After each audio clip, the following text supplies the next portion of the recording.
Hello everyone, welcome back to another video. In this video, I'm going to show you how you can download and install PhpStorm in your PC in Windows. So let's go.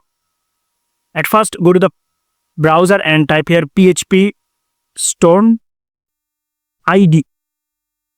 Hit enter. And you can see first link. If you click here download PhpStorm, it will actually directly take you to the download page. Here you can see .exe. So just click here download. And it will be actually start downloading.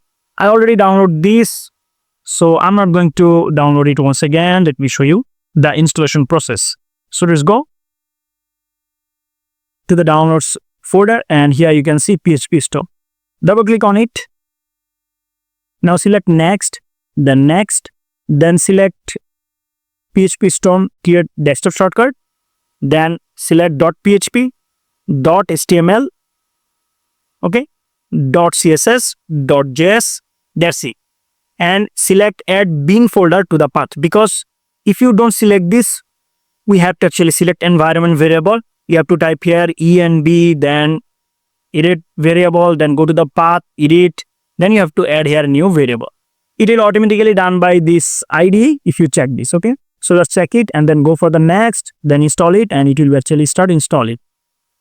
So guys, here you can see we have installed it successfully. Now check it to run it and click here finish, and it will actually start running. Okay guys, now we'll select skip import, and here we go. Now we can actually create new project, but before that you have here customize option. You can actually select anything you want, then also font, let's say 16. Okay, fine, that's it.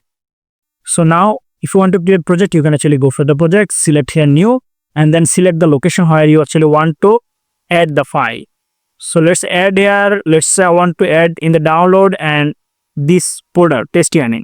So select the folder and create it. Create existing source. Fine. Now here you can see this is the interface. Alright. That's it. Thank you so much for watching this video.